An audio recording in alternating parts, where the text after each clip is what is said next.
దేశవ్యాప్తంగా అందరినీ కుదిపినటువంటి భారత్ పాక్ యుద్ధం అనేది తాత్కాలికంగా యుద్ధ విరమణ అయితే జరిగింది. సో దీని మీద స్పందించడానికి ఒక ప్రముఖ బహుముఖ ప్రజ్ఞాశాలి రాజకీయ ఆర్థిక సామాజిక విశ్లేషకులుగా ఉన్నటువంటి సౌమిత్రి లక్ష్మణాచారి గారు మనతో ఉన్నారు. వీరి నుంచి కొంత లేటెస్ట్ ఇన్ఫర్మేషన్ అడుగుదాం. నమస్తే సార్, బాగున్నారు? నమస్కారం. ఓకే సార్, పాయింట్కి వస్తున్నాం. తాత్కాలికమైనటువంటి యుద్ధం అని చెప్పేసి డిక్లేర్ అయిపోయింది. అయినా కూడా లైన్ క్రాస్ చేసి మరలా యుద్ధాన్ని పూనుకున్నదని చెప్పేసి పాక్ పూనుకున్నదని చెప్పేసి మన మీడియా మాధ్యమాల్లో చూడడం జరిగింది. దీన్ని ఎట్లా చూస్తూ ఉన్నారు మీరు? ముందుగా ఈ టీవీ షో చూస్తున్నటువంటి ప్రేక్షకులందరికీ కూడా బుద్ధ పౌర్ణిమ యొక్క శుభాకాంక్షలు తెలుపుతూ, ఈ యుద్ధ విరమణ అనేటువంటిది ఏదైతుందో తాత్కాలికంగా జరిగింది. కానీ సెంట్రల్ క్యాబినెట్ ఒక వన్ లైన్ స్టేట్మెంట్ ఇచ్చింది. Every act of terrorism is considered as a war. మేము దాన్ని స్పేర్ చేయడానికి రెడీగా లేము. ఏ చిన్న తీవ్రవాదానికి సంబంధించినటువంటి కానీ ఉగ్రవాదానికి సంబంధించినటువంటి ఒక కదలిక జరిగినా కూడా, ఒక్క బుల్లెట్ పేలినా కూడా మేము దానికి గోళాతో జవాబు చెప్తామని చెప్పారు. అంటే ఈ ఇంటికి జవాబు పత్తర్సే దెంగి అనేటువంటి ఒక స్ట్రాంగ్ రికమెండేషన్స్ ఏదైతే ఉన్నాయో, సెంట్రల్ క్యాబినెట్ ఏదైతే ఉందో పూర్తిగా సంపూర్ణ దళాలకి, త్రివిధ దళాలకి ఫుల్ ఫ్రీడమ్, వాళ్ళకి ఏ రకమైనటువంటి ఒక రెస్ట్రిక్షన్స్ లేకుండా ఇచ్చినటువంటి ఒక అదేవిధంగా నేషనల్ ఇన్వెస్టిగేటివ్ ఏజెన్సీ కానివ్వండి, భద్రతా దళాలకు సంబంధించినటువంటి ఒక మన రా కానివ్వండి, వీటన్నిటినీ కూడా సూపర్వైజ్ చేస్తున్నటువంటి ఒక అజిత్ దోవల్ గారు కూడా, అదేవిధంగా మన డిఫెన్స్ మినిస్టర్ రాజ్నాథ్ సింగ్ గారు కూడా కేటగారికల్గా చెప్పారు, యుద్ధ విరమణ అనేటువంటిది ఏదైతే ఉందో కేవలం ఇది తాత్కాలికమే. మన దేశ ప్రయోజనాలకి ఏ రకమైనటువంటి ఒక ఇబ్బంది కలిగినప్పటికీ, ఒక్క దేశ పౌరుడికి కానీ చిన్న ఆస్తి నష్టం జరిగినా కానీ పూర్తి స్థాయి యుద్ధంగా ఇది మారబోతుంది అనేటువంటి ఒక హెచ్చరికని మన త్రివిధ దళాధిపతులు కూడా చేశారు.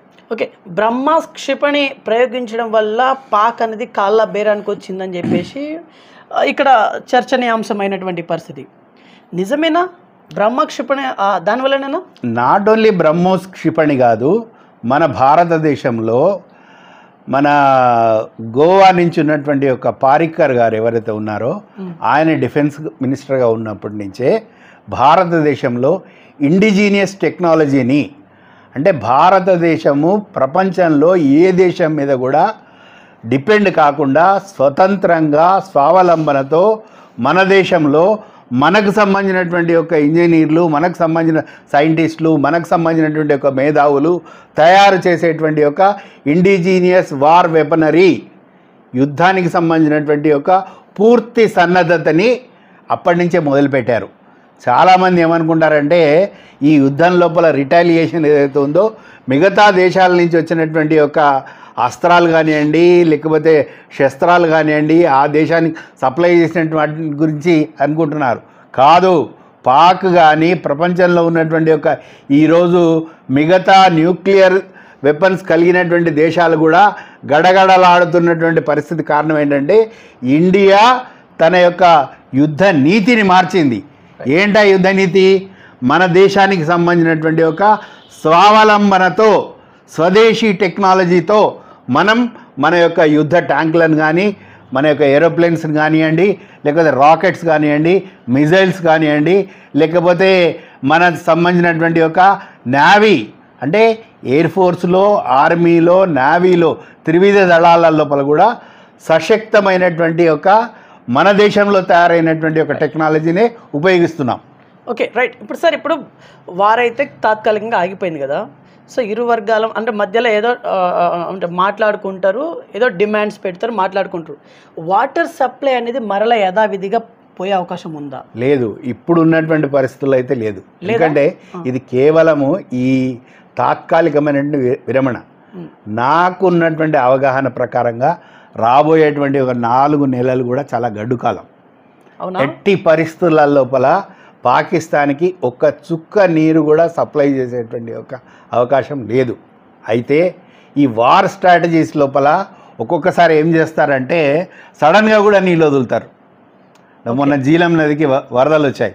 జీలం నదికి వరదలు వచ్చినప్పుడు ఆ రకంగా ఒక పక్కనేమో కొన్ని ప్రాంతాలకి వాళ్ళకి క్షామం, ఇంకో పక్కనేమో కొన్ని ప్రాంతాల్లో వరదలు. అంటే ఇది ఒక స్ట్రాటజిక్ వెపన్గా యూజ్ చేస్తారు. కాబట్టి ఇది ఒక యుద్ధ నీతిలో, రణనీతిలో, స్ట్రాటజీలో భాగం మాత్రమే. ఓకే, సో ఇప్పుడు ఓవరాల్గా మీకు ఏమనిపిస్తుంది? పాకిస్తాన్ అనేది కాళ్ళబేరానికి వచ్చింది, కంప్లీట్గా వచ్చింది అంటే తగిన బుద్ధి చెప్పగలిగిన మనము అనే కోణంకి వచ్చినట్టేనా?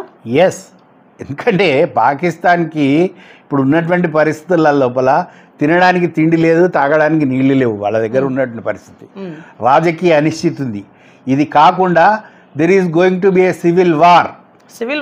అక్కడ ఉండేటువంటి ఒక రాజకీయ నాయకులకి, అక్కడ ఉండేటువంటి ఒక మన సైనిక ఉన్నటువంటి ఒక అధికారులకి, అదేవిధంగా అక్కడ ఉన్నటువంటి దేశ ప్రజల మధ్యలో there is a big gap.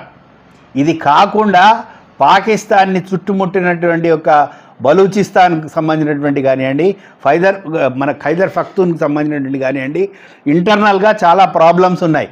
ఆ ప్రాబ్లమ్స్ని ఎదుర్కోలేకనే వాళ్ళు ఐఎంఎఫ్ దగ్గరికి కాళ్ళబేరానికి వెళ్ళారు. వెళ్ళి మాకు అప్పు ఇవ్వండి అని చెప్పేసి అంటే ప్రపంచంలో ఉన్నటువంటి ఏ ఒక్క దేశం కూడా ఎక్సెప్ట్ టర్కీ అండ్ చైనా తప్ప వాళ్ళ యొక్క సహాయానికి, వాళ్ళకి ఆ యొక్క మన దాన్ని ఏమంటారు, ఒక హెల్ప్ కానివ్వండి, లేకపోతే ఒక ఫ్రెండ్షిప్కి సంబంధించినటువంటి ఒక హ్యాండ్ ఎక్స్టెండ్ చేయడానికి కూడా ఏ కంట్రీ కూడా ముందుకు రాలేదు. ఐఎంఎఫ్ నిధులు ఇచ్చిందంటే అమెరికా ఇచ్చినట్టే కదా. ఐఎంఎఫ్ నిధులు అనేటువంటిది అది కూడా ఇంటర్నేషనల్ పాలిటిక్స్లో, ఇంటర్నేషనల్ జియో పాలిటిక్స్ లోపల ఇచ్చినటువంటిది. అంటే అది ఎట్లా ఉంటుందంటే, ఈ చేతితోటి డబ్బులు ఇస్తారు, ఆ చేతితోటి మేము యుద్ధ ట్యాంకులను లేకపోతే మిగతాకు సంబంధించినటువంటి సప్లై చేస్తామని సగం చైనా తీసుకుంటుంది, సగం అమెరికా తీసుకుంటుంది. ఎందుకంటే అమెరికా కానీ, రష్యా కానీ, చైనా కానీ, కొరియా కానీ, ఫ్రాన్స్ కానీ ఇట్లాంటి కొన్ని దేశాలు ఏవైతే ఉన్నాయో ప్రపంచంలో వాటి వాణిజ్యం ఏంటంటే కేవలం ఎక్కడ యుద్ధం వస్తే ఆ యుద్ధం లోపల రెండు దేశాలు ఉంటే పరస్పరమైనటువంటి ఆ రెండు దేశాలకి ఈ దేశాలకు ఒక రెండు దేశాలు సప్లై చేస్తే ఆ రెండు దేశాలకి ఇంకో దేశాలు సప్లై చేస్తాయి. అంటే ఇది ఒక రకంగా కూటనీతి. పెద్ద పెద్దల ఆంబోతులు కొట్లాడుకుంటే మధ్యలో లేగదూడలు ఎట్లా పోతే నలిగిపోతాయో అట్లా చిన్న చిన్న దేశాలు అనేటువంటివి నలిగిపోతాయి. సో ఇప్పుడు ఈ ఐఎంఎఫ్ లోన్ ఇవ్వడం అనేటువంటిది కూడా సేమ్ స్ట్రాటజీ. ఆ వచ్చినటువంటి 1000 కోట్లలో 4 దేశాలు 250 కోట్లు 250 కోట్లు 250 కోట్లు పంచుకుంటారు వాళ్ళు. ఓకే, వీడి చేతికి మాత్రం పాకిస్తాన్కి మాత్రం చిప్ప ఉంటుంది. పహల్గాం దాడి ఏప్రిల్ 22న జరిగినటువంటి ఆ ఘాతుకం, నిజంగా పాల్పడినటువంటి ఆ ఉగ్రవాదులు ఇంకా బతికే ఉన్నారు. ఇండియా సక్సెస్ గావించింది అని చెప్పేసి, అంటే యుద్ధంలో సక్సెస్ గావించి ఎట్లా అనుకుంటాం? అంటే చంపినటువంటి ఉగ్రవాదులు ఇంకా ఎక్కడో దిక్కున బతికే ఉన్నారు. మనం అర్థం చేసుకోవాల్సినటువంటి పాయింట్ ఏంటంటే, ఎవరైతే ప్లాన్ చేశారో ఈ యొక్క దాడి ఘటనను ప్లాన్ చేసినటువంటి ఒక వ్యక్తి, టీమ్ లీడర్, అతనుని మట్టుబెట్టారు. కారణం ఏంటంటే, ఇప్పుడు ఇక్కడ మన పాత్రధారులు వేరే ఉంటారు, సూత్రధారులు వేరే ఉంటారు. సూత్రధారి అనేటువంటి వ్యక్తి మాత్రం ఖతమైపోయాడు. పాత్రధారులు ఏమో ఎక్కడైతే నక్కి ఉన్నారు, వాళ్ళు నక్కల్లాగా కలుగుల లోపల ఎలుకల్లాగా ఉన్నారు. అయితే వాళ్ళని కూడా బయటికి తీసుకురావడానికి పొమ్మని లేక పొగబెట్టినట్టుగా వాళ్ళని కూడా తుదముట్టించేటువంటి ఒక అవకాశం ఉంటుంది. కాకపోతే అది కొంచెం వెనక ముందు, ఎందుకంటే ఎక్కడో దాగి ఉన్నటువంటి ఒక వాళ్ళని కూడా చున్కే వాళ్ళ ఇంటికి వెళ్ళి వాళ్ళ స్థావరాల లోపల వాళ్ళ అడ్డాల లోపల వాళ్ళని కొట్టొచ్చినప్పుడు ఈ దేశం మీదకి వచ్చినటువంటి వాళ్ళని మాత్రం తప్పకుండా ఏదో ఒక రోజు మాత్రం వాళ్ళని దొరకబట్టి ప్రపంచంలో ఏ మూలలో ఉన్నప్పటికీ కూడా వాళ్ళని నిశ్శేషంగా నిర్మూలించేటువంటి ఒక అవకాశం ఉంటుంది. It's a big question. ఏంటంటే ఇక్కడ క్వశ్చన్ ఏంటంటే, ఇప్పుడు పహల్గాం దాడికి పాల్పడేటువంటి ఉగ్రవాదులు ఇప్పుడు వాళ్ళు ఎక్కడ ఉన్నట్టు? మన భారతదేశంలోనే ఉన్నట్ట, పాకిస్తాన్లో ఉన్నట్ట, అసలు ఎక్కడ ఉన్నట్టు? ఇప్పుడు షెల్టర్ అనేటువంటిది ఏదైతే ఉందో ఎక్కడుంది అనేటువంటిది ఐడెంటిఫై చేయడానికి ప్రయత్నం చేస్తూ ఉన్నారు భారత సంబంధించినటువంటి ఒక నిఘా వర్గాలు.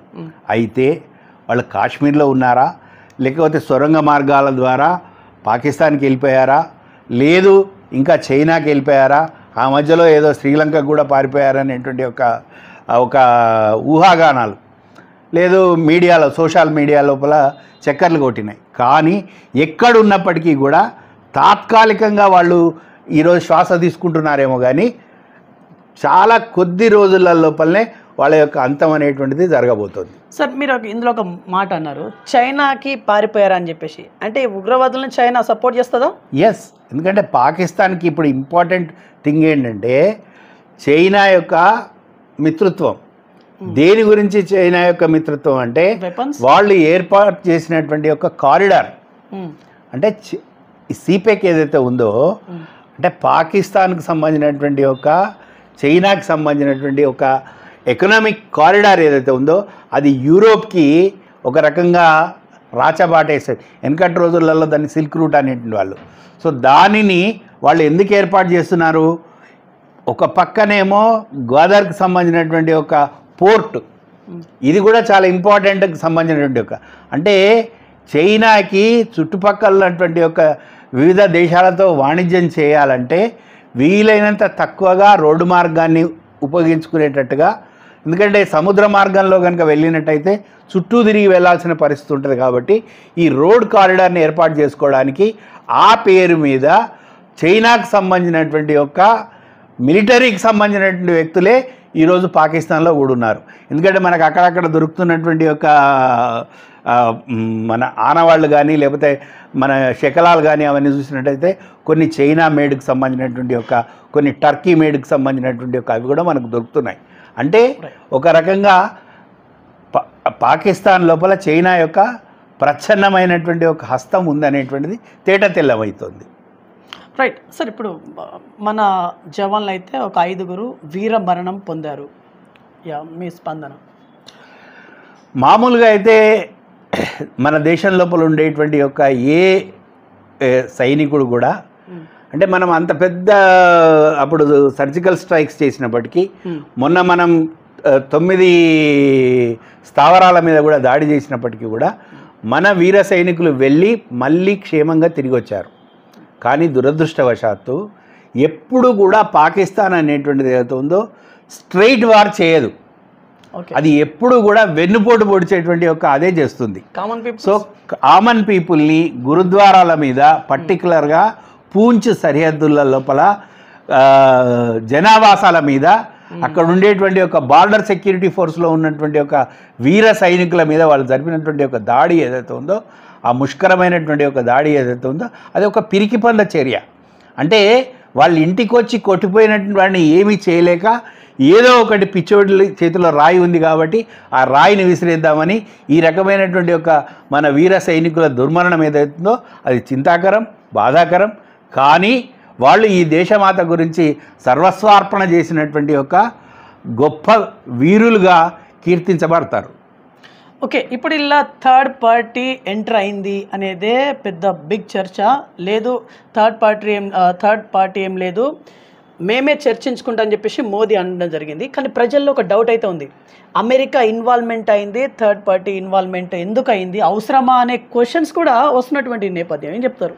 దీంట్లో మనం గమనించుకోవాల్సినటువంటి ఒక అంశం ఏదైతే ఉందో 1971లో మనం చేసుకున్నటువంటి సిమ్లా ప్యాక్ట్ ప్రకారంగా మనం మన యొక్క పార్లమెంట్లో పాస్ చేసినటువంటి ఒక రెజల్యూషన్ ప్రకారంగా ఎట్టి పరిస్థితులలో పాకిస్తాన్ అనేటువంటిది లేకపోతే భారతదేశం లోపల ద్వైపాక్షిక చర్చలు జరుగుతాయి తప్ప థర్డ్ పార్టీ ఇంటర్ఫియరెన్స్ అనేటువంటిది ఉండదు అని కేటగారికల్గా చెప్పడం జరిగింది. ఒకటి.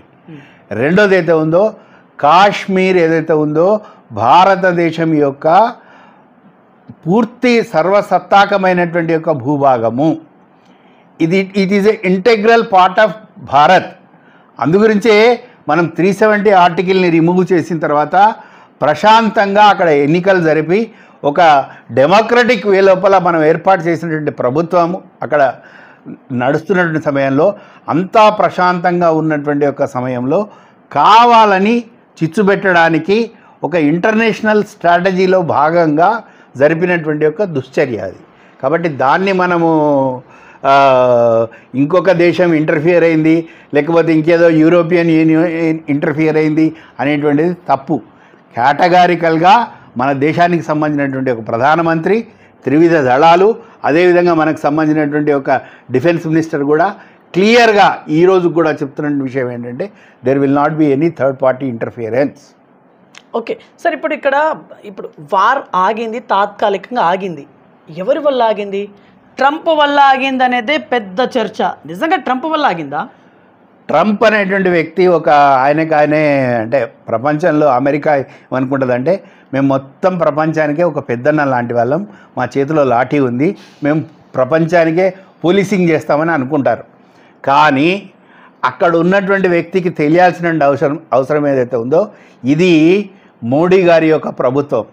మోడీ గారు ఎవరైతే ఉన్నారో ఇట్లాంటి ట్రంపులు కానీ లేకపోతే మిగతా దేశాలకు సంబంధించినటువంటి ఒక నాయకుల యొక్క ఉడత ఊపులకు కానీ బిఫిట్టింగ్ రిప్లై వెంటనే చెప్పారు. ఆయన ఏం చెప్పారంటే పాకిస్తాన్కి సంబంధించినటువంటి ఒక వార్ డీజీఓలు ఎవరైతే ఉన్నారో వాళ్ళు మాట్లాడినటువంటి ఒక కారణంగా, అంటే ఒక విధంగా భారతదేశం యొక్క రణనీతిలో ఎప్పుడు కూడా మన దేశానికి వచ్చి మేము సరెండర్ అయిపోతున్నాము, మాకు శరణ్ కావాలి, మేము తెల్ల జెండా ఎగిరేసాము అని చెప్పినప్పుడు తాత్కాలికంగా అది విరమణ అనేటువంటిది జరిగింది తప్ప ఈ ట్రంపులతోటి జరిగినటువంటి ఒక వ్యవహారం కాదు. కానీ కేటగారికల్గా చెప్పాం మనం ఏంటంటే ఎప్పుడు కూడా భారతదేశం ఒక శాంతి కాముకమైనటువంటి దేశం.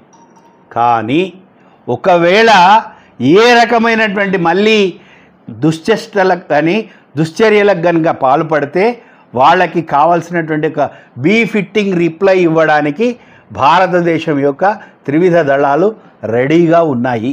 కాబట్టి ఇది ట్రంప్ చెప్పుకునేటువంటి ఒక ఆ ట్విట్టర్లో చేసినటువంటి ట్వీట్లు కాదు, ఇది భారతదేశము ఒక ఎదుటి వ్యక్తిని తను నాకు శరణు అని వచ్చినప్పుడు ఆ శరణాగతి ద్వారా ఇచ్చినటువంటి ఒక అదే అంటే ఏ విధంగా అయితే రాముడు విభీషణుడికి శరణాగతి ఇచ్చాడో, ఏ విధంగా అయితే సుగ్రీవుడికి శరణాగతి ఇచ్చాడో అట్లా మనం చూడాలి తప్ప ఒకవేళ ఏ రకమైనటువంటి ఉల్లంఘన జరిగితే మాత్రం దానికి తప్పకుండా ఈసారి పూర్తిగా పాకిస్తాన్ అనేటువంటిది నామ రూపాలు లేకుండా పోయేటువంటి స్థితిలో భారతదేశం డెసిషన్ తీసుకుంటుంది. రైట్. ఈరోజు మే 12th, ఈరోజు ఇండియా డిమాండ్స్ ఏమై ఉండొచ్చు, పాకిస్తాన్ డిమాండ్స్ ఏమై ఉండొచ్చు? పాకిస్తాన్కి సంబంధించినటువంటి దాంట్లోపల ఏంటంటే వాళ్ళకి ఇంతకుముందే చెప్పాను, వాళ్ళకి తినడానికి తిండి లేదు, తాగడానికి నీళ్ళు లేవు, ఫారెన్ రిజర్వ్స్ లేవు, ఇన్ఫ్లేషన్ ఉంది ఆ దేశం లోపల. చుట్టూ కూడా అంటే భారతదేశం పక్కన ఉన్నటువంటి ఒక పాకిస్తాన్లో ఎన్ని అయితే ప్రావిన్సెస్ ఉన్నాయో, అది బెలూచిస్తాన్ కావచ్చు, ఖైబర్ పఖ్తూన్ కావచ్చు, సింధ్ కావచ్చు, పంజాబ్ కావచ్చు, అన్నిట్ల లోపల కూడా ఒక అన్రెస్ట్ ఉంది. అంతేకాకుండా పాకిస్తాన్ ప్రజలకి, పాకిస్తాన్ ఆర్మీకి, పాకిస్తాన్ యొక్క రాజకీయ నాయకులకి ఏ రకమైనటువంటి ఒక సంబంధం లేదు.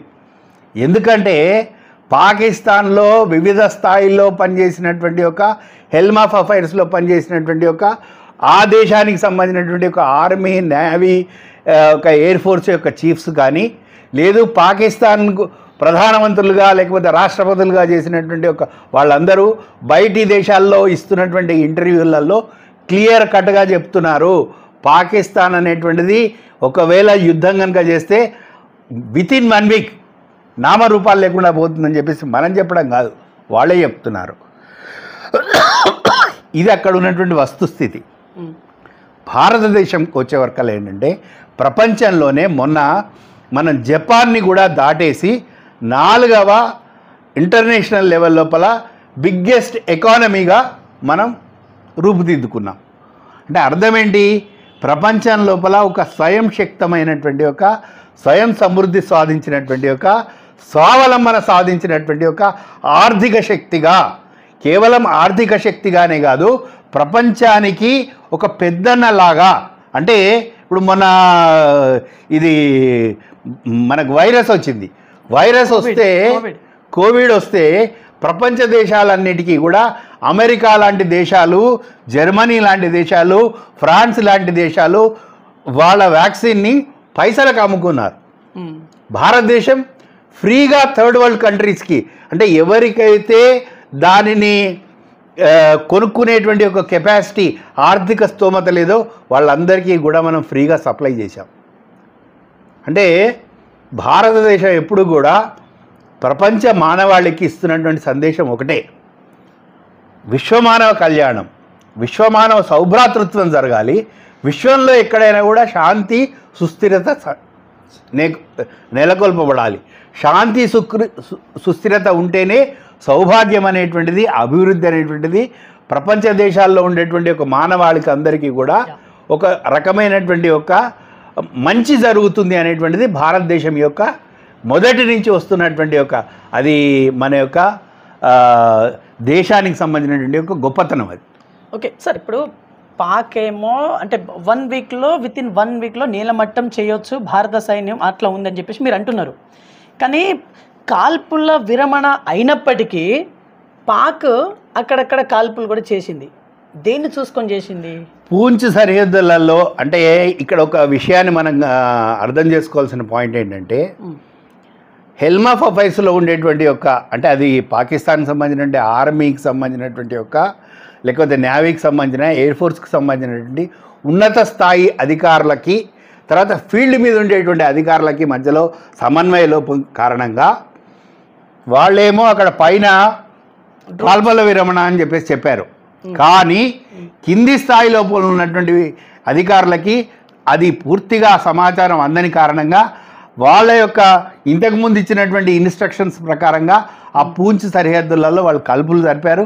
కానీ ఆ కాల్పులకు కూడా మనకు సంబంధించినటువంటి ఒక త్రివిధ దళాధిపతి ఎవరైతే ఉన్నారో బీఫిట్టింగ్ రిప్లై కూడా ఇవ్వడం జరిగింది. ఓకే, సమన్వయ లోపం అదంతా అంతేనా? రైట్. యా, ఓవరాల్గా దీన్ని యుద్ధం అనొచ్చా? భారత్ పాక్ మధ్య జరిగినటువంటి దీన్ని యుద్ధం అనొచ్చా, వార్ అనొచ్చా? ఇప్పటి వరకు వార్ కాదు, అది వార్ కాదా? ఇప్పటి వరకు అయితే యుద్ధం కాదు. యుద్ధం అనేటువంటిది ఏదైతే ఉందో ప్రపంచం లోపల ఇప్పటి వరకు మనం చేసినటువంటి పని ఏంటంటే, అది చేసినటువంటి ఒక పిల్ల చేష్టలు ఏవైతే ఉన్నాయో, వెకిలి చేష్టలు ఏవైతే ఉన్నాయో, వికృతమైనటువంటి చేష్టలు ఏవో ఉన్నాయో వాటికి మనం బీఫిట్టింగ్ రిప్లై ఇచ్చాం. ఎట్లా? వాళ్ళ యొక్క ఉగ్రవాద స్థావరాలు, వాళ్ళ యొక్క తీవ్రవాద స్థావరాలు, వాళ్ళు ఎక్కడెక్కడైతే ట్రైనింగ్ ఇస్తున్నారో, ఎక్కడెక్కడైతే ఉన్నారో వాటిని మనం ధ్వంసం చేశాం. మనం ఎక్కడా కూడా పాకిస్తాన్ వాడు కనుక పూంచ్లో గురుద్వారా మీద అటాక్ చేసినట్టుగా మనం చేయాలా. కేవలము ఎక్కడైతే ఉగ్రవాదులు తీవ్రవాదులు వాళ్ళ యొక్క షెల్టర్ తీసుకున్నారో అట్లాంటి స్థావరాలను మట్టుబెట్టాం మనం. వాటిని ఐడెంటిఫై చేసి పక్కవాడికి కూడా ఇబ్బంది కలగకుండా, జనావాసాల లోపల ఏమాత్రం కూడా ఇబ్బంది కలగకుండా కేవలము ఉగ్రవాదులని తీవ్రవాదులని మాత్రమే మనం మట్టుబెట్టడం జరిగింది. అంతేకాకుండా ఏ స్థావరాల నుంచి అయితే అవకాశం ఉండి వాళ్ళు ఈ ఉగ్రవాదులని తీవ్రవాదులని భారతదేశం మీదకి తోలుతున్నారో అట్లాంటి యొక్క ఎయిర్ బేసెస్ కానివ్వండి, లేకపోతే వాళ్ళకి సంబంధించినటువంటి పోర్టులు కానివ్వండి, వాళ్ళకి సంబంధించినటువంటి ఒక ఈ ఆర్మీకి సంబంధించినటువంటి ఒక బేస్ క్యాంప్స్ ఏవైతే ఉన్నాయో వాటిని మాత్రం మనం తునాతునకలు చేయడం జరిగింది. ఎందుకంటే offence is the best form of defence అని యుద్ధ నీతిలో అదొక అది అంటే మనం వాళ్ళు వేసినటువంటి యొక్క క్షిపణులు కానివ్వండి, డ్రోన్లన్నింటినీ కూడా మన యొక్క S-400 అనేటువంటి సుదర్శన మహాచక్రం ఏదైతే ఉందో అన్నిటినీ కూడా నిర్వీర్యం చేసింది. అయితే వాళ్ళ దగ్గర కూడా ఉన్నటువంటి అట్లాంటి టెక్నాలజీని ఈరోజు మనం ధ్వంసం చేశాము. ఈరోజు మనం ఏదైనా టార్గెట్ కనుక పాకిస్తాన్లో చేస్తే అది కేవలము పాకిస్తాన్ యొక్క క్యాపిటలే కాదు, పాకిస్తాన్ యొక్క ఆర్మీ క్యాపిటలు, పాకిస్తాన్ యొక్క ఎకనామిక్ క్యాపిటల్ అయినటువంటి యొక్క లాహోర్ కావచ్చు, కరాచీ కావచ్చు, రావల్పిండి కావచ్చు, లేకపోతే మిగతా ఏవైతే ఉన్నాయో వాటన్నిటినీ కూడా తుత్తునీయలు చేయడానికి అని చెప్పేసి కేవలం వాటన్నిటికీ ఒక 10 కిలోమీటర్ల దూరంలో 20 కిలోమీటర్ల దూరంలో కూడా మనం టార్గెట్స్ ఫిక్స్ చేసి కొట్టొచ్చాం.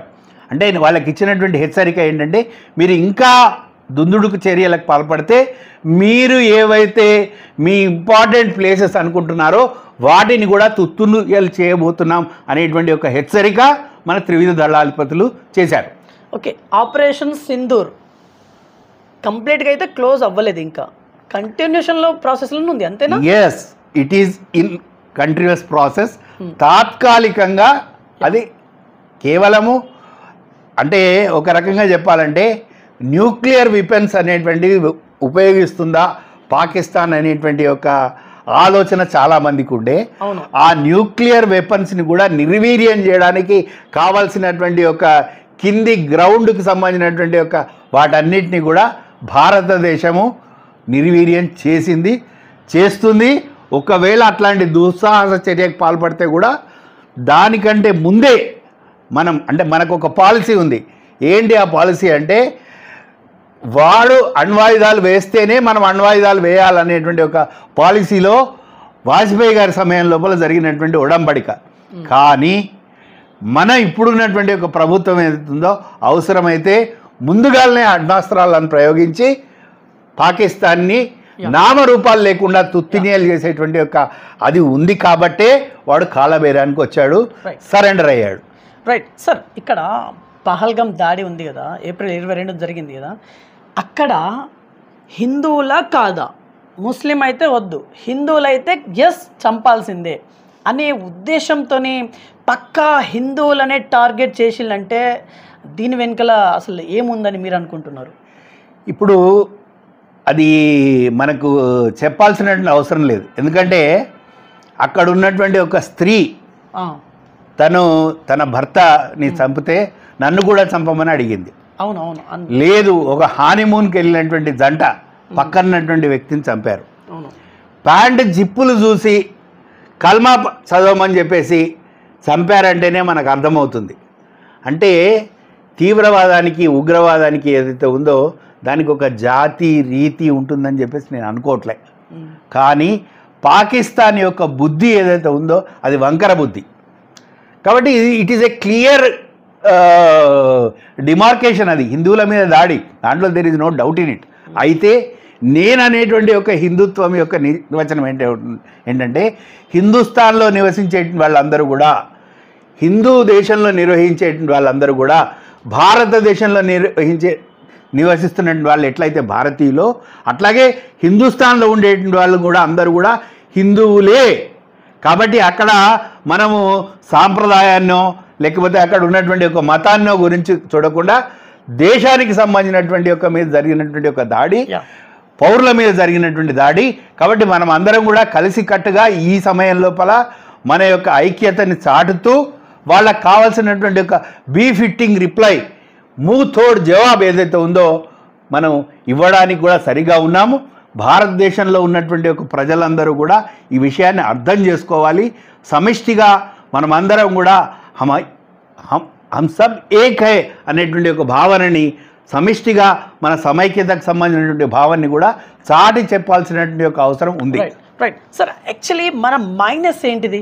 ఇప్పుడు వాళ్ళు అక్రమంగా చొరబడ్డారంటే ఎట్లా చొరబడతారు? మన మైనస్ ఏంటిది? మన మైనస్ అనేటువంటిది మొదటి నుంచి కూడా భగత్ సింగ్కి ఇస్ భారత్ మే జయచందోంకో జగా నహీ హై. భారతదేశం లోపలికి ఎప్పుడు కూడా ఏ ఆక్రమణదారు వచ్చినప్పటికీ కూడా ఇక్కడ ఉండేటువంటి అమ్ముడు పోయేటువంటి యొక్క తొత్తులు ఎవరైతే ఉన్నారో, ఎవరైతే దాన్ని వాళ్ళని అనడానికి నాకు మాటలు కూడా రావట్లేదు, కానీ ఈ దేశంలో ఉంటూ ఈ గాలి పీల్చుతూ ఈ తిండి తింటూ ఇక్కడ ఉన్నటువంటి ఒక నీళ్లు తాగుతూ వేరే దేశాలకి వంతపాడేటువంటి ఒక, అంటే తల్లి పాలు తాగి ఆ తల్లి యొక్క రొమ్మునే గుద్దేటువంటి యొక్క ఎవరైతే ముష్కరులు ఉన్నారో, తుష్కరులు ఉన్నారో వాళ్ళకి నీతి రీతి జాతి ఉందని చెప్పేసి నేను అనుకోవట్లేదు. అట్లాంటి నీచ నికృష్టమైనటువంటి యొక్క వ్యక్తులు ఎప్పుడూ ఉంటారు ప్రపంచం లోపల. కాకపోతే భారతదేశంలో మొదటి నుంచి కూడా మనకు తెలియకుండానే మిగతా దేశాలకు వంతపాడేటువంటి ఒక అమెరికాకి కానీ, చైనాకి కానీ, రష్యాకి కానీ, మిగతా దేశాలకి తొత్తులుగా మారినటువంటి యొక్క ఎవరైతే ఒక రకంగా చెప్పాలంటే జయచంద్రులు, మాన్సింగ్లు ఈ దేశంలో ఉన్నారు, అట్లాంటి యొక్క వ్యక్తుల విషయం లోపల దేశం సతర్కంగా ఉండాలి. పౌరులు కూడా అట్లాంటి వ్యక్తులని చూసి వాళ్ళ విషయం లోపల జాగరూకులై ఉండి వాళ్ళకు కావాల్సినటువంటి ఒక దాన్ని ఏమంటారు, కుక్క కాటుకు చెప్పు దెబ్బలాగా వాళ్ళకి కావాల్సినటువంటి రిప్లై కూడా మనం సమాధానం కూడా ఇవ్వాల్సిన అవసరం ఉంది. రైట్. అదే కాశ్మీర్ ప్రాంతం పక్కన కావచ్చు, ప్రాంతంలో కావచ్చు, ఉగ్రవాదులు ఎక్కడో దిక్కున ఉన్నారు అనే సంకేతాలు కూడా వస్తున్నాయి. మరి ఉగ్రవాదులు ఉన్నారంటే మళ్ళీ ఏదో ఒక రోజు అటాక్ కంపల్సరీ చేస్తారు కదా, ఇక దీనికి పరిష్కారం ఉండదా? షెల్టర్ అనేటువంటిది ఏదైతే ఉందో పాకిస్తాన్లోనే కాదు, అంటే కాశ్మీర్లోనే కాదు, మనం చూసాం ముంబై దాడులు జరిగాయి, హైదరాబాద్లో దాడులు జరిగాయి, లేకపోతే ఎక్కడో మన దాన్ని ఏమంటారు కోయంబత్తూరులో దాడులు జరిగాయి. అక్కడ ఉన్నారు. ఈరోజు కూడా భారతదేశం లోపల చాలా ఉగ్రవాద సంబంధించినటువంటి ఒక స్లీపర్ సెల్స్ ఉన్నారు. మనందరికీ తెలుసు, బంగ్లాదేశ్ నుంచి వచ్చినటువంటి వాళ్ళు, మయన్మార్ నుంచి వచ్చినటువంటి ఒక రోహింగ్యాలు ప్రతి పట్టణంలో ఉన్నారు. మీకెందుకు, మేము హన్మకొండ వరంగల్ తీసుకోండి, ఇక్కడ ఒక బంగ్లాదేశ్ కాలనీ ఉంది. హన్మకొండ చౌరస్తాలో ఆ పక్కన ఉన్నటువంటి గుండిబండల పక్కమటి బంగ్లాదేశ్ కాలనీ ఉంది. మీకు నాకు అవసరమైతే ఇంకా రేషన్ కార్డు లేకపోవచ్చు, ఫోటో ఐడెంటిటీ అంటే ఎలక్షన్ కార్డు లేకపోవచ్చు, లేకపోతే ఆధార్ కార్డు లేకపోవచ్చు, లేకపోతే పాన్ కార్డు లేకపోవచ్చు, వాళ్ళకి అన్నీ ఉన్నాయి. అంటే ఈ దేశం లోపల ఉండబడేటువంటి యొక్క లంచాలకి అమ్ముడు పోయేటువంటి ఒక మనకు భారతీయుడు సినిమాలో చూపెడతారు. అట్లా ఈ దేశం లోపల ఉండబడేటువంటి కొద్దిమంది యొక్క వ్యక్తుల యొక్క లాలూచి, స్వార్థము, వాళ్ళకు సంబంధించినటువంటి ఒక తెలియనితనం అనాలన్నా లేకపోతే అతి తెలివి అనాలన్నా, దాని కారణంగా విదేశీస్తులు ఎవరైతే ఈ దేశం లోపల ఉన్నారో వాళ్ళకి కావాల్సినటువంటి ఒక సకల సౌకర్యాలను కల్పించేటువంటి ఒక రాజకీయ నాయకులు ఉన్నారు, రాజకీయ పబ్బం గడుపుకునేటువంటి నాయకులు ఉన్నారు. ఇక్కడ వాళ్ళకి ఆర్థిక మూలాలకు వాళ్ళకి సప్లై చేసేటువంటి ఒక నీచ నికృష్టమైనటువంటి ఒక వ్యక్తులు కూడా ఉన్నారని చెప్పడంలో సందేహం లేదు. రైట్. ఓవరాల్గా ఇది వార్ అనొద్దని మీరు అంటున్నారు, యుద్ధం కాదని మీరు అంటున్నారు. ఓవరాల్గా దీని గురించి ఏం చెప్పి ముగించాలనుకుంటారు? ఇది కేవలం ప్రతిచర్య అండి, ఇంకా యుద్ధం మొదలు కాలేదు. వాళ్ళు ఒక చర్య చేపట్టారు, చర్యకి మనం ప్రతిచర్య చేశాం. ఈ ప్రతిచర్య కూడా ఎక్కడ చేసాం మనం? ఎక్కడైతే తీవ్రవాద స్థావరాలు ఉన్నాయో, ఎక్కడైతే ఉగ్రవాద స్థావరాలు ఉన్నాయో, ఏవేవైతే వాటిని పెంచి పోషిస్తుందో, ఎక్కడైతే వాటికి ట్రైనింగ్ ఇవ్వబడుతుందో, ఎక్కడైతే వాళ్ళ యొక్క ఆర్మ్స్ అండ్ అమ్యునేషన్ అనేటువంటిది దాయబడి ఉందో ఆ ప్రాంతాల మీదనే మనం దాడి చేశాం. మొట్టమొదటి అంశం. రెండో అంశం ఏంటంటే, భారతదేశం ఎప్పుడూ కూడా విశ్వమానవ కళ్యాణం గురించి, విశ్వమానవ సౌభ్రాతృత్వం గురించే కోరుకుంటుంది. ఎందుకు చెప్తున్నాను ఈ అంశం అంటే, భారతదేశంలో పుట్టినటువంటి యొక్క శ్రీ అరవిందులు కానీ, స్వామి వివేకానంద కానీ, స్వామి రామతీర్థ కానీ, ఎవరెవరైతే ఈ దేశంలో పుట్టినటువంటి యొక్క మహానుభావులు ఉన్నారో వాళ్ళందరూ కూడా విశ్వమానవ కళ్యాణమే కోరుకున్నారు, విశ్వమానవుడి యొక్క శ్రేయస్సు కోరుకున్నారు, విశ్వమానవ సౌభ్రాతృత్వం గురించి ఆరాము కృషి చేశారు. ఎందుకండి, భారతదేశం నుంచి వెళ్ళినటువంటి ఒక స్వామి వివేకానంద కానీ, స్వామి రామతీర్థ కానీ, ఒక చిన్మయానంద కానీ, ఒక శివానంద కానీ, ఎందరో మహానుభావులు ప్రపంచానికి కావాల్సినటువంటి ఒక సుఖశాంతులను అందివ్వడానికే వెళ్ళారు. కాబట్టి భారతదేశం ఏదైతే ఉందో ఒక శాంతి కాముకమైనటువంటి దేశం. కానీ మనం భగవద్గీతను కూడా ఆరాధించే వాళ్ళము, ఆచరించే వాళ్ళము. అంటే హింస జరిగితే ఆ హింసకి ప్రతిహింస మనం తప్పకుండా చేస్తాం. యథా యథా హి ధర్మస్య గ్లానిర్భవతి భారత అభ్యుత్థానం అధర్మస్య తదాత్మానం సుజామ్యహం. ఎప్పుడెప్పుడైతే ఈ దేశం లోపల ఈ యుద్ధము లాంటి చర్యలు వస్తాయో అప్పుడప్పుడు నేను పుట్టి ఈ దేశానికి సంబంధించినటువంటి, ఎందుకంటే దశావతారాలు కూడా ఇక్కడే జరిగాయి. మన చిట్ట చివరిగా మనకు వచ్చినటువంటి ఒక కృష్ణుడి యొక్క అవతారం కురుక్షేత్ర యుద్ధం కూడా ఎందుకు జరిగింది? స్వార్థం పెరిగితే, అసూయ పెరిగితే, ఆ దేశాల మధ్యలో ఉండబడేటువంటి యొక్క దాన్ని నిర్మూలించడానికి ఈరోజు భారతదేశం ఒక అఖండ శక్తిగా తీర్చిదిద్దబడుతోంది. రాబోయేటువంటి రోజులలో ప్రపంచానికి కావాల్సినటువంటి ఒక శాంతిని, సుస్థిరతని ఇస్తుందని ద మదర్ ఎవరైతే ఉన్నారో ఆవిడ, శ్రీ అరవిందులు, వాళ్ళ యొక్క స్వామి వివేకానంద కూడా రాబోయేటువంటి ఒక 100-120 సంవత్సరాలలో భారతదేశానికి సంబంధించినటువంటి ఒక యోగులు, తర్వాత సిద్ధ పురుషులు ఎవరైతే ఉన్నారో వాళ్ళు చెప్పేటువంటి ఒక ప్రొఫెసీస్ అనేటువంటివి కూడా నిజం కాబోతుంది. రాబోయేటువంటి ఒక శకం భారతదేశానికి సంబంధించినటువంటి ఒక శకం. ఇది మళ్ళీ ఒక స్వర్ణయుగానికి నాంది పలుకుతోంది. మనం ఎప్పుడు కూడా ఇప్పుడు సపోజ్ కళింగ యుద్ధం తర్వాత అశోకుడు ఏ విధంగా అయితే శాంతి సుస్థిరత ఏర్పడిందో అట్లాగే బహుశా నేను అనుకుంటున్నాను ఈ పాకిస్తాన్ని, ఈ తీవ్రవాద శక్తుల్ని, ఈ ముష్కరులను తుదముడితే తప్పకుండా అది ప్రపంచానికి, అంటే Pakistan is a rogue nation to the not only Bharat, ప్రపంచానికే రోగ్ నేషన్. అట్లాంటి ఒక రోగ్ నేషన్కి పరిసమాప్తమైనటువంటి చర్యకి మన దేశం పూనుకోబోతుంది. ఆ రకమైనటువంటి ఒక తప్పకుండా దానికి కావాల్సిన బిఫిటింగ్ రిప్లై ఇస్తుంది అనేటువంటిది ఇది నేను మనస వాచ కర్మణ కూడా కోరుకుంటున్నాను. Sir one more question. Actually ప్రపంచం మొత్తం చాటి చెప్పేలా మనం ఏదో చేసినామన్నట్టుగా మన మీడియాలో ప్రసారం అవుతా ఉంది. ప్రపంచం మొత్తం భారత్ని ఇప్పుడు ఎలా చూస్తుంది దీని తర్వాత సింధూర్ ఆపరేషన్ తర్వాత?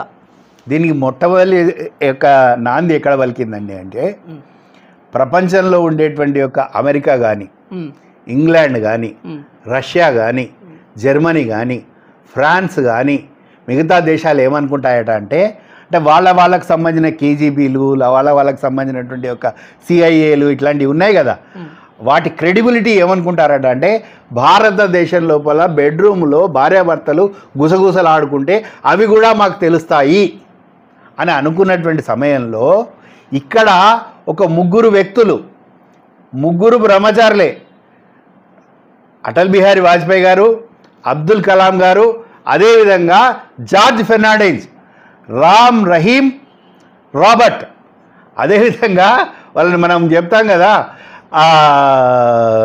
అమర్ అక్బర్ ఆంథోనీ అని చెప్పేసి, ఈ ముగ్గురు వ్యక్తులు కూడా ప్రపంచం నివ్వెరపోయేటట్టుగా పోఖ్రాన్లో అణుపరీక్షలు జరిపితే ఒక టీమ్ స్పిరిట్ లాగా జరిగితే ప్రపంచం నివ్వెరపోయింది. ఎందుకు నివ్వెరపోయింది? అసలు మనం కనిపెట్టలేకపోయామే, మన ఉపగ్రహాలు ఏమైపోయినాయి, మన రాడార్స్ ఏమైపోయినాయి, మన శాటిలైట్స్ ఏమైపోయినాయి, ఈ రకమైనటువంటి ఒక ఇంపార్టెంట్ విషయాన్ని మన యొక్క దేశాలు గుర్తించలేకపోయినాయని అనుకున్నాయి. అప్పుడు ప్రపంచం భారతదేశాన్ని గుర్తించడం స్టార్ట్ చేసింది. అంతేకాదు ఒకసారి నిద్రపోయేవాడిని లేపాం, మళ్ళీ మూడో రోజు పరీక్షలు చేసినప్పుడు ప్రపంచం నివ్వెరపోయింది. ఓహో, భారతదేశాన్ని మనం ఈరోజు సామాన్యంగా చూడడానికి వీల్లేదు. సైన్స్ అండ్ టెక్నాలజీలో, సాంకేతిక శాస్త్రీయ రంగాలలో అద్భుతమైనటువంటి ఒక ప్రగతిని సాధించినటువంటి దేశం భారతదేశం అని ప్రపంచం గుర్తించడం స్టార్ట్ చేసింది. కానీ గత 10 సంవత్సరాలలో ఏదైతే ఈ దేశం యొక్క ఒక టీం, ఒక నాయకత్వం ఏదైతే జరుపుతున్నటువంటి ఒక చర్యల కారణంగా, కృషి కారణంగా, డివైన్ యొక్క అంటే భగవంతుడి యొక్క కృపా కటాక్షాల కారణంగా భారతదేశం ఏదైతే ఉందో ఒక స్వయం సమృద్ధ భారత్గా, ఒక సశక్త భారత్గా, ఒక అమేయ భారత్గా, ఒక అజేయ భారత్గా, ఒక స్వావలంబి భారత్గా ఆ దిశగా అడుగులేస్తుంది. ఆ దిశగా వేసేటువంటి ఒక అడుగులకి సంపూర్ణమైనటువంటి యొక్క భారతదేశం మీద ప్రపంచ దేశాలకు సంబంధించినటువంటి యొక్క నాయకులు కూడా, మన దేశానికి సంబంధించినటువంటి ఒక నాయకులు వెళితే ప్రోటోకాల్ని కూడా వదిలిపెట్టి ఎయిర్పోర్ట్లోకి వచ్చి వాళ్ళని రిసీవ్ చేసుకొని డ్రైవర్లను పక్కకు పెట్టి స్వయంగా ఆలింగన చేసుకొని స్వయంగా డ్రైవింగ్ చేసుకుంటూ వెళ్తున్నారంటేనే భారతదేశం యొక్క సూపర్ పవర్గా ఎదగబోతోంది. అయితే భారతదేశం ఎప్పుడు కూడా సూపర్ పవర్గా ఎదిగినప్పటికీ కూడా ఇదొక మిలిటరీ శక్తి కాదు, ఇదొక ఆధ్యాత్మికమైనటువంటి ఒక శక్తి. మన భారతదేశానికి సంబంధించినటువంటి ఒక కల్చరల్ నేషనలిజం, ఆధ్యాత్మిక సాంస్కృతిక జాతీయవాదం, స్పిరిచువల్ నేషనలిజం ఏదైతే మనకి పండిట్ దీన్ దయాల్జీ చెప్పారో, ఏకాత్మ మానవతావాదం, పిపీలికాది బ్రహ్మ పర్యంతం అంటే చీమ నుంచి కూడా బ్రహ్మాండం వరకు ఉన్నటువంటి ఒక ఎక్కడ కూడా మానవాళికి కూడా వినాశనం కలగడానికి వీల్లేదు. వాళ్ళకి అవకాశం ఉన్నంత వరకు వాళ్ళకి కావాల్సినటువంటి ఒక మంచిని చేసేటువంటి ఒక దిశగా భారతదేశం ఎదుగుతోంది. ఇది ప్రపంచం గమనిస్తోంది, గుర్తించింది కూడా. ఓకే సార్, యాక్చువల్లీ మీ పక్కన ఇన్ని బుక్స్ ఉన్నాయి, మీరు ఇవన్నీ చదివిల్లా? చదివితేనే అవకాశం ఉన్నప్పుడల్లా చెప్పడానికి అవకాశం ఉంటుంది. ఎందుకంటే మా నాన్నగారు మాకు ఇచ్చినటువంటి ఒక వారసత్వం ఏంటంటే ఈ పుస్తకాలే. మా నాన్నగారు మాకు ఇంట్రడ్యూస్ చేసినటువంటి ఒక ఏంటంటే స్వామి వివేకానంద, శ్రీ అరవిందో, రమణ మహర్షి, రామకృష్ణ పరమహంస, అదేవిధంగా స్వామి రామతీర్థ, వీళ్ళే కాదు సుభాష్ చంద్రబోస్, సావర్కర్, శివాజీ, రాణా ప్రతాప్, ఇట్లా భారతమాత యొక్క దాస్య శృంఖలాలు ఛేదించడానికి అలంకరించబడ్డటువంటి ఒక బలిపీఠం మీద ఒక భగత్ సింగ్, ఒక రాజ్గురు, ఒక సుఖదేవ్, ఒక రాంప్రసాద్ బిస్మిల్, ఒక అషఫుల్లా ఖాన్, ఒక అల్లూరి సీతారామరాజు, ఒక వీరపాండ్య కట్టబ్రహ్మణ, ఒక నానా ఫడ్నవీస్, ఒక ఝాన్సీ లక్ష్మీబాయి తృణప్రాయంగా ప్రాణాలు అర్పణ చేశారే, రక్త తర్పణం చేశారే. లక్షలాది మంది వాళ్ళ యొక్క రక్త తర్పణం చేస్తే భారతదేశానికి స్వాతంత్రం వచ్చింది. ఇక్కడ ఒక మన విషయం గమనించాలా, 1857 ప్రథమ స్వాతంత్ర సంగ్రామం ఏదైతే ఉందో మన ఢిల్లీలో ఉండేటువంటి ఒక పాదుషా, ఆయన యొక్క బహదూర్ షా జఫర్ నేతృత్వంలో ఇక్కడ జరిగింది. అంటే అప్పుడు 1857లో హిందువులు ముస్లింలు ఎవరైతే ఉన్నారో కలిసే ఉన్నారు. కానీ ఒక బ్రిటిష్ వాడు, ఒక డచ్ వాడు, ఒక పోర్చుగీస్ వాడు, ఒక ఫ్రెంచ్ వాడు ఇచ్చినటువంటి కూటనీతి కారణంగా భారతదేశాన్ని సుస్థిరంగా లేకుండా చేయాలంటే ఈ హిందువుల మధ్య ముస్లింల మధ్య ఒక చిచ్చు పెట్టి ప్రాంతాల వారీగా, కులాల వారీగా, మతాల వారీగా, భాష పేరు మీద ఎక్కడెక్కడ ఏ రకాలుగా అవకాశం ఉంటే ఆర్యులని, ద్రావిడులని రకరకాలైనటువంటి ఒక చిచ్చు పెట్టారు. కానీ ఈరోజు భారతదేశం ఇట్స్ రియలైజ్డ్ సోల్, భారతదేశం యొక్క ఆత్మని గుర్తించి ఈ దేశంలో ఉండబడేటువంటి ఒక ప్రజలందరూ కూడా భారతీయులే. హిందుస్థాన్లో ఉండబడేటువంటి ఒక హిందూ దేశంలో ఉండేటువంటి ఒక అందరూ కూడా హిందువులే. కాబట్టి ఈ హిందువులందరూ కూడా ఏకతాటి మీదకి వచ్చి ఇప్పుడు మొన్న మనం చూసాం ఓల్డ్ సిటీ లోపల అక్బరుద్దీన్ ఓవైసీ కానీ, సలావుద్దీన్ ఓవైసీ కానీ వాళ్ళు కూడా తిరంగా జెండా పట్టుకొని జై హింద్, జై భారత్, వందే మాతరం అనేటువంటి ఒక నినాదాలతో ముందుకొచ్చారు. అంటే భారతమాత మళ్ళీ ఒకసారి మేల్కొన్నది. ఈ మేల్కొన్నటువంటి భారతమాత ఏదైతే ఉందో ప్రపంచానికి కావాల్సినటువంటి ఒక శాంతిని, సుస్థిరతని, సౌభాగ్యాన్ని, అదేవిధంగా విశ్వమానవాళికి విశ్వగురువుగా వెలగ ఉండబోతుంది అని ఈ చిట్ట చివరి పుస్తకంలో ఉన్నటువంటి ఒక వివేకానంద ద విశ్వగురు అనేటువంటి పుస్తకాన్ని నేను చెప్పట్లేదండి.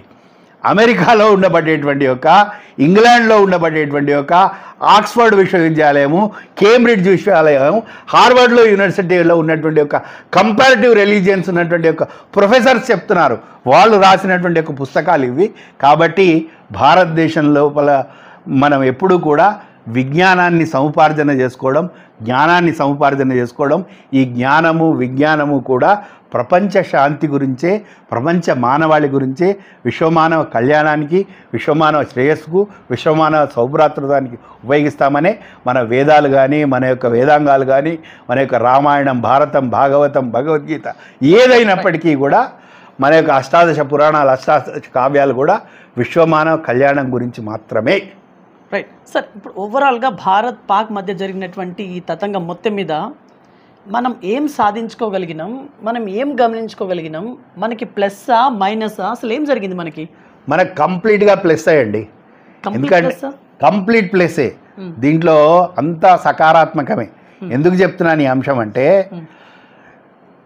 గీతాంజలి రాసినటువంటి ఒక రవీంద్రనాథ్ ఠాగూర్ ఎవరైతే ఉన్నారో, ఆ రవీంద్రనాథ్ ఠాగూరు ఆయనకి గీతాంజలికి సంబంధించినటువంటి నోబెల్ లోపల, సాహిత్యం లోపల, లిటరేచర్ లోపల ఆయనకి నోబెల్ ప్రైజ్ వస్తే అప్పుడున్నటువంటి ఒక లియో టాల్స్టాయ్, అప్పుడున్నటువంటి ఒక మ్యాక్స్ ముల్లర్ అట్లాంటి వాళ్ళు విదేశస్తులు అడిగారట. ఏమని అడిగారట అంటే, మాకు భారతదేశం గురించి ఏమీ తెలియదు, మేము భారతదేశం అంటే ఒక బానిస బతుకుతున్నటువంటి జాతి, ఇక్కడ స్నేక్ చార్మర్స్ అంటే పాములు పట్టుకునేటువంటి వాళ్ళు, క్షుద్ర విద్యలు చేసేవాళ్ళు, గారడీలు చేసేటువంటి వాళ్ళు, ఒక బార్బారిక్ ఆటవికమైనటువంటి జాతి ఉంటుంది అని అనుకున్నాము.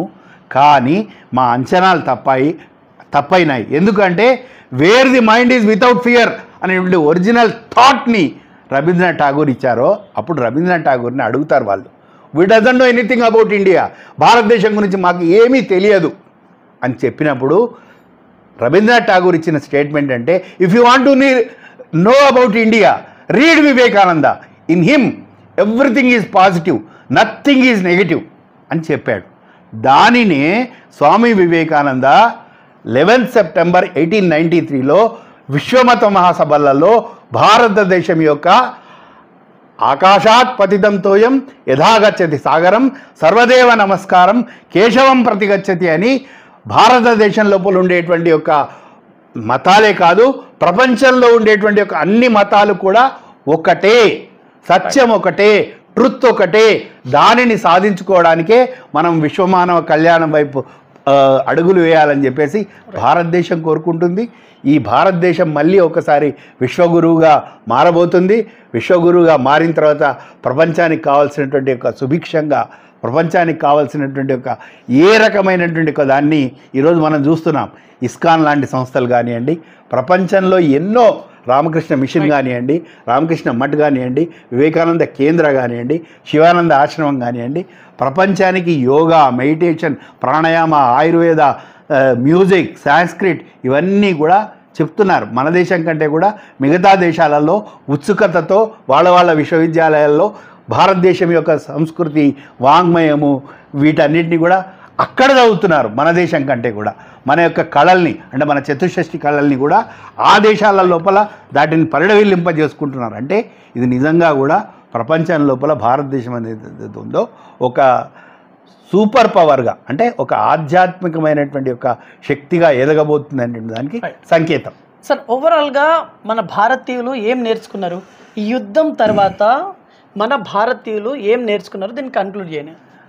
నాకు తెలిసే అండి, భారతదేశం లోపల కూడా ఎప్పుడు కూడా ఏదైనా అంటే మనం వయం పంచాధికం శతం, అంటే పాండవులు 5, కౌరవులు 100 మంది. వాళ్ళ మీదికి, కౌరవుల మీదికి యక్ష కింపుర గంధర్వులు యుద్ధానికి వస్తే పాండవులు వెళ్ళి వాళ్ళని విడిపించారు యుద్ధం చేసి.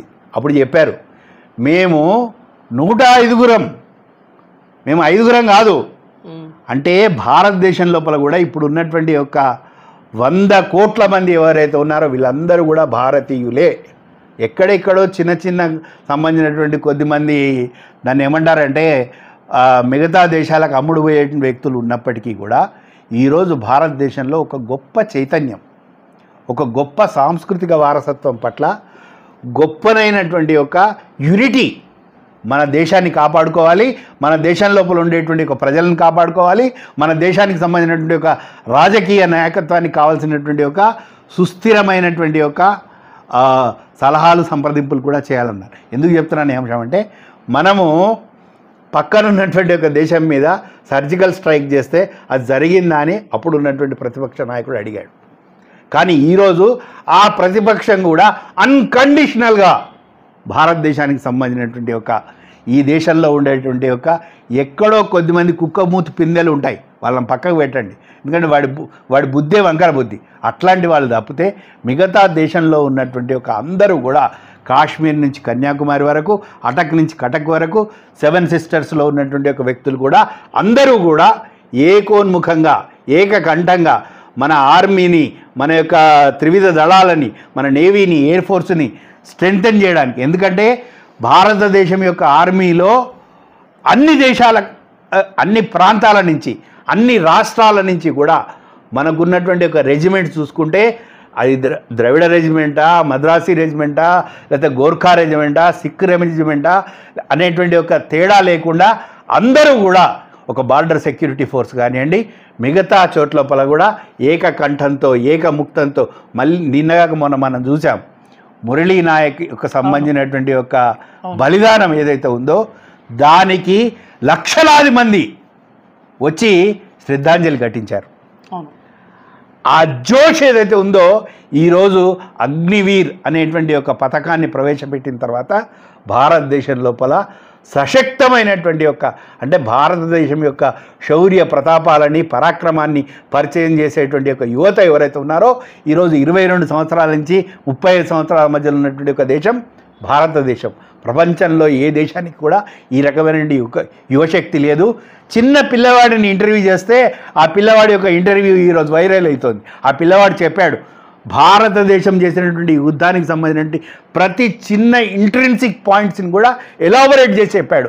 అంటే చిన్న పిల్లవాడి దగ్గర నుంచి మిలిటరీ అత్యున్నతమైనటువంటి స్థాయిలో రిటైర్ అయినటువంటి ఒక అధికారులు కూడా మనకిస్తున్నటువంటి యొక్క సందేశం ఒకటే, మనమందరం కూడా సమైక్యంగా శత్రువుని ఎదుర్కోవాలి. ఆ శత్రువుని ఎదుర్కోవడానికి కావాల్సినటువంటి అవసరమైతే సర్వసన్నద్ధంగా సాక్రిఫైజెస్ కూడా, త్యాగాలకు కూడా సిద్ధపడాలి, సిద్ధపడుతుంది అనేటువంటి ఒక నమ్మకము, విశ్వాసము నాకుంది. భారతదేశం అంటేనే మహాకాళి, మహాలక్ష్మి, మహాసరస్వతి, మహేశ్వరి యొక్క ప్రతిరూపం. కాబట్టి భారతదేశం అంటే చండి, కాళి, దుర్గా. ఆ దుర్గా ఎవరైతే ఉన్నారో, ఏ విధంగా అయితే త్రిపురాసుర సంహారం జరిగిందో, లేకపోతే మహిషాసుర మర్దినిగా మారిందో, అట్లా భారతదేశం అనేటువంటిది ఏదైతే ఉందో కావాల్సినటువంటి ఒక సుదర్శన మహాయజ్ఞం ఏదైతే జరగబోతుందో దాని లోపల రాక్షస శక్తులు ఏవైతే ఉన్నాయో, ఆ యొక్క దైవీ శక్తుల యొక్క తప్పకుండా విజయం చేకూరుతుందని చెప్పేసి నేను కోరుకుంటున్నాను. జై హింద్, జై భారత్. రైట్. సో ఇది ఇవాల్టి ఇన్ఫర్మేషన్. చూసుకోండి BVR TV news. Until then bye, take care.